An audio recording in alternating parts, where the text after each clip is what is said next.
Well guys, I've been staring at the new F91 BMW M8 Competition. I don't know what to think about this thing quite yet. I'm curious what you all think about the way it looks. Brian, let's go ahead and kick this one off and roll that front montage and get into it.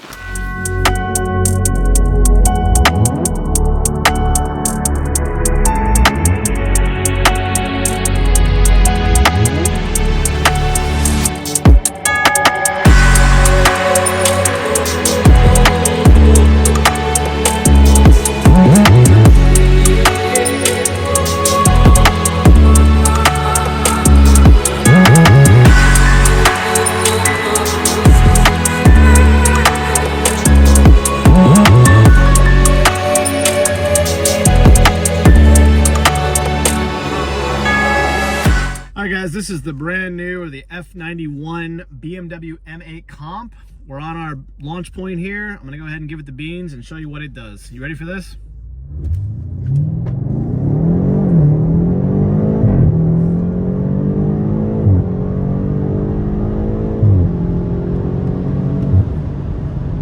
There you go.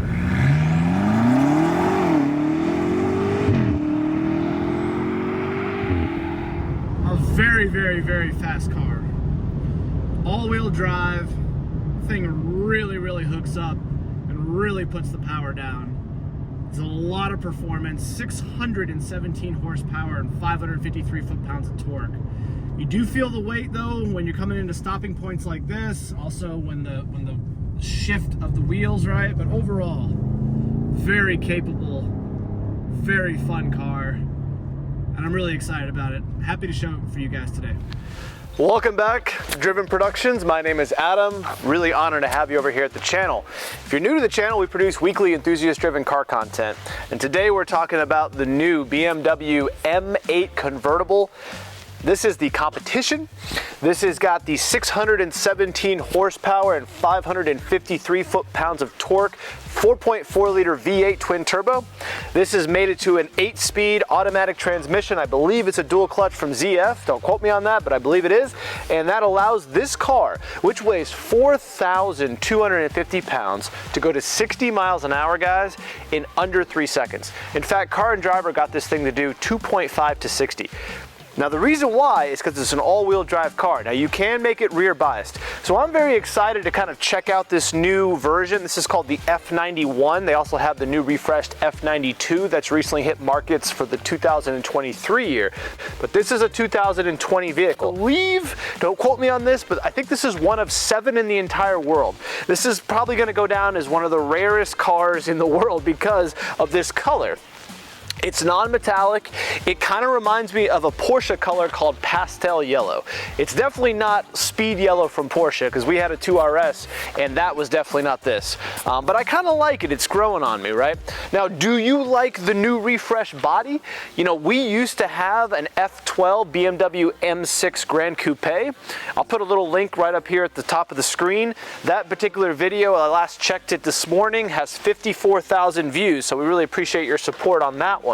That's a very good looking car, guys, and you're talking about a car, this is the F12 now, that started at $120,000, and now you can purchase those for anywhere between 29, 25, all the way up to maybe 50 to 60 for like a really good manual, you know, nice low mileage example. It's a ton of car for the money. They drive great. They still have these amazing twin turbo V8 engines, right? Now this one, right? Well, this one is the new style, and guess what? This is $179,000 MSRP. They used to be $120. Now they start at $139. If you want an F92 with the convertible package, you're going to spend $140,000. It's just amazing. Is the value of the car gone up, or is the value of money gone down, right? That's always the equation I'm thinking about. But either way, we're going to get into that. I'm going to tell you what I do like about it. We're going to take a point of view drive, and I really appreciate you guys checking out the introduction. Let's get into the next clip. One of the reasons why you're going to buy this particular car is this right here. This is a 4.4 liter twin turbo V8. The owner's had this thing for 15,000 miles, and you know how many issues he's had? Not one. not one issue for a car that has a 4.4 liter twin turbo V8 making that much power. It's a really amazing achievement. You know, the cool part about this engine is the turbos are inside the V8, like the bank, right? The engine block essentially. So the only negative of this car is when you are romping on it and then you turn the car off, it's going to consistently throw a lot of cool air through the turbochargers and through the radiators here. So this thing will actually continue to wind after you turn it off for several minutes sometimes if it's really hot outside. Here's what I mean, guys, by how loud it can run. And this is just after a few minutes of being on. All right, guys, let's go for a little drive in the M8 Competition F91. So it's very difficult to shoot this car in point of view because the roof line is really, really low slung. And the suspension is not exactly the gushiest car you're ever gonna drive.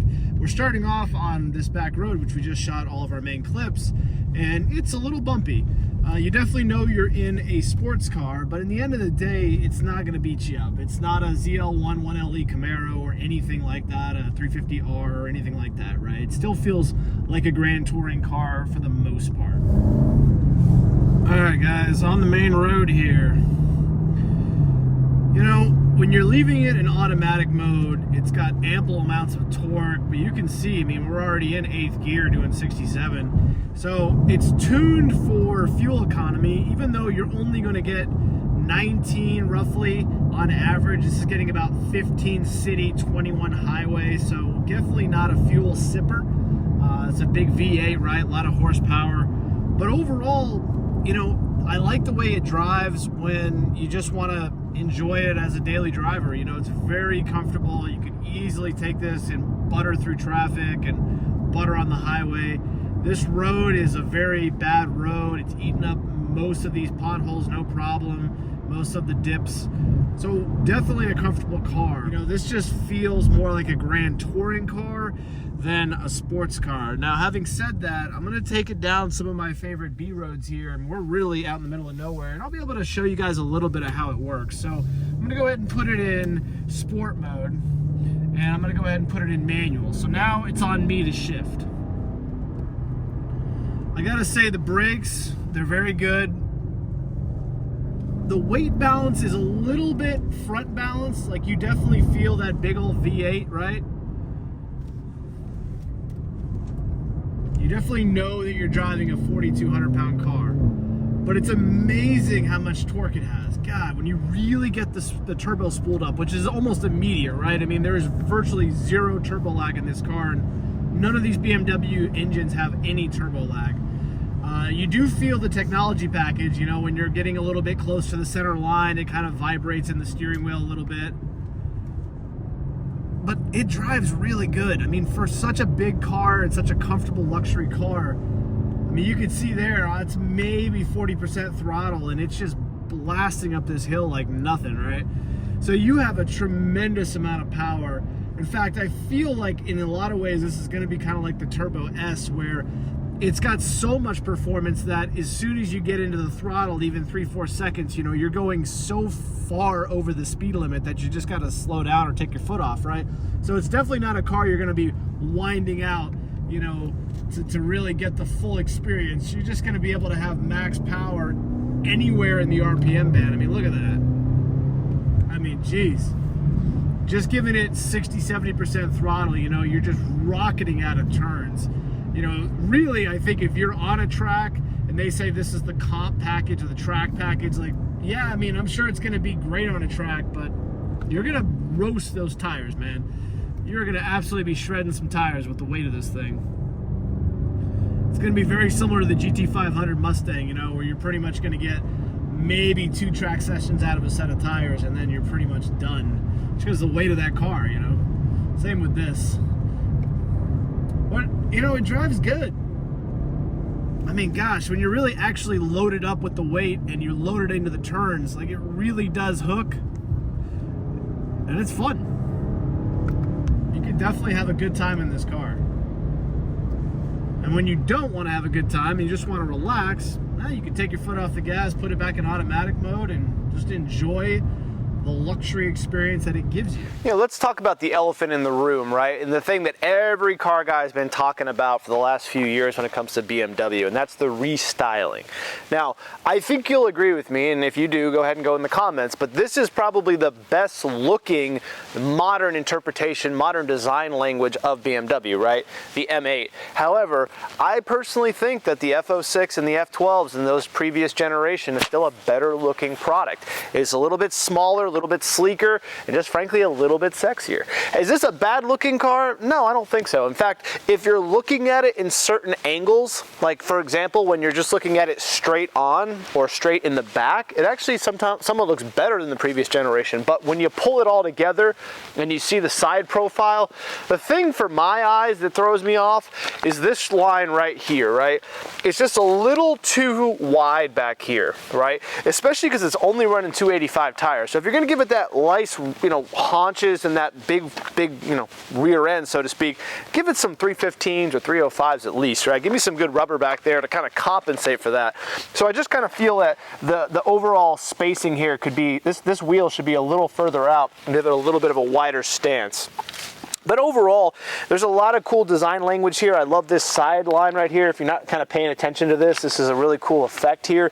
The new F92s have this restyled as well. They still have the halo halogen, or the halo headlights here. They are kind of restyled. They're very 3D. They're good looking. I like the black and the yellow contrast, like the wheels. Do you like it? Do you not? I'm curious. Tell me. Tell me what you think. When I'm looking at it at the rear here, I kind of like it. So there's certain angles of this car that I like, that looks pretty solid. But overall, I personally think the previous generation is a slightly more elegant car, and I think if you're looking to buy a used one, that's the way to go. These things depreciate like crazy. You literally can probably get one of these for around $100,000 to $120,000 at 1 year old with very low miles. So that's the other thing that steers a lot of people away from these cars. However, if you're on the used market and you're somebody who's a little bit of a savvy shopper, you can get a substantial amount of money, guys, off of one of these things. That's essentially a brand new car, which is why I bought my M6. I bought it with $60,000. I think it was $60,000. I bought it with 24,000 miles back in the day, and it was a $124,000 MSRP car. One owner. Think about that. $60,000, and I bought it 4 years old. So it's just an amazing thing what happens with the car depreciation for BMW and some of the other manufacturers. You could say that's a positive. It just depends on if you're the original owner or not. We forgot to show you guys the roof, so before you start putting your drive, here's that.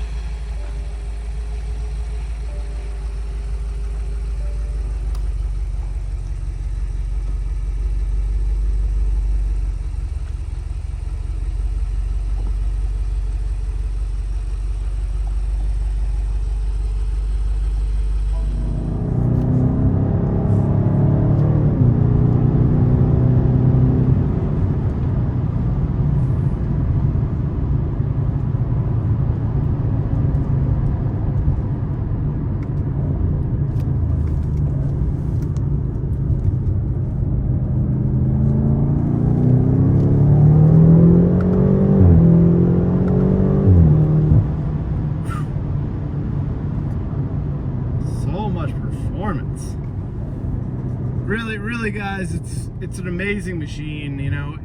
Is it as good as the old ones, the ultimate drivers of the world? I don't know, but I gotta be honest, it's just a great fun, fast car. And the last thing I wanted to demonstrate on this car is the assisted driving feature. So, all right, so I just turned it on. So this is now in assisted driving mode, right? Now, I'm not 100% sure what that necessarily means, but let's just see if it navigates this road or not. I'm curious. So we're doing 45 now. Yep. It's saying I have to touch the wheel, jerk the wheel, right? But it's driving itself. So it's one of those things with all these new modern cars, right? They all have self-driving capabilities, and here we are on a back road. As long as it's got the lines outlined you're gonna have no problem taking your hands off the wheel and just relaxing for a bit. So this is definitely gonna come in handy, you know, on your highway commutes. So, you know, again, it's just another part of what makes this car a great daily driver. You know, not only do you get comfort and speed and comfort and performance, but you can also literally let it drive you to work. I mean, really, it's a sports car, but sitting in this car, it's really nice. You know, the leather stitching, the trim materials, it feels like a luxury car in here, and very grand touring. Is it up there with the Audis and the Bentleys of the world? I think it is. Is it better? No, but it's nice. You know, everything just has a nice premium feel to it. You got the heated steering wheel, you got the M buttons here, which is kind of cool, right? You got the carbon fiber trim, you got the leather everywhere, stitching. This has got this is the Bowers and Wilkins audio system. It's a premium audio system, right? Now, turning the car on, listen to this thing. It's got a nice throaty exhaust to it, and when you put the exhaust mode on, like it's on right now, it stays on, which is nice. Now, if you turn the exhaust off, this is what it sounds like. So it's mostly all engine. When you put the exhaust on, it's not drastically different, but you will definitely notice it when you're driving it on the street, I'll tell you that. Overall, I like the way this thing feels. It's got a pretty thick steering wheel, and the shifter is kind of cool. That's reverse, is down and to the left. Drive is down and to the right. If you want to manually shift it, you're going to have to go ahead and do 2 paddles to the right, and then you can go up and down and up and down. You could also do the paddles here. Well, if you're an enthusiast, you might actually care about the tires and wheels that this car has. So this is a 20-inch front and 20-inch rear. Now, they do give you a staggered set, right? So this is a 275 front tire and a 285 rear tire. Now, these do not come stock with Michelin Pilot Sport 4S tires, which are my personal favorite in this category. They come with Pirelli P0s. I got to be honest, they're not the best tire. They definitely take a little bit of while to warm up. This car also has 15,000 miles on it, and I can tell you this tire's probably got another 1,000 to 2,000 before you're going to start getting hydroplaning on the road. So just keep that in mind. If you're going to do some spirited driving, you're probably going to go through tires at least every 15,000 miles. I wanted to share with you the trunk. We've got quite a bit of stuff back here, and you know, it's got a trunk that is actually pretty darn usable, guys. I mean, you know, there you go. I mean, if you need to take a nice over the road trip, you know, 3-4 days, 5 days, I think you can get a couple of decent sized small suitcases in here. So that's nice, makes it practical. You definitely fit some golf clubs in here as well. I did the majority of my point of view drive, guys, with the top, you know, up. You can see, like, I'm 6 feet tall, and I was trying to really raise it up so that you could see over the, you know, the haunch here, but it's a tight car with the convertible top up. I got to be honest. With it down though, it's pretty awesome. So if you're curious how much wind and just how overall noisy this car is, I'm gonna go ahead and put the roof down. I'm gonna put up both of the windows here. You can see there's some windows in the back here. Hear what it sounds like with the convertible top down.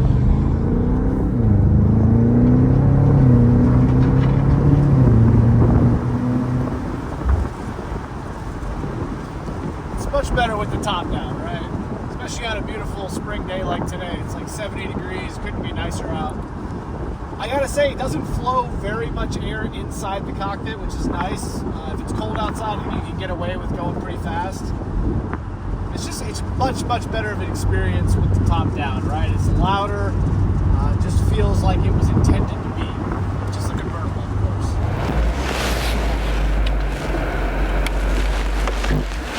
Well, guys, I hope you enjoyed the point of view drive. I know I take a spirited drive, but just keep in mind we are in the country. We do not endorse speeding. If you're taking I-65 and you got kids around and stuff, take it easy, guys. But we are out in the middle of nowhere, literally. We're probably an hour outside of Nashville, frankly, out here. So just keep that in mind. To sum up this car, you know, I'm curious what you guys think. Is the F91/F92 a better looking vehicle? Has it progressed in the right way? A lot of people say the M3 looks worse. A lot of say the M4s and whatnot look worse, even the M2 that just came out. So I'm curious what you guys think. You know, I like it. I gotta say, the color, if you're a yellow fan, this is a really cool yellow. If you're not a yellow fan, let us know. Either way, I'd love to hear what your opinion is.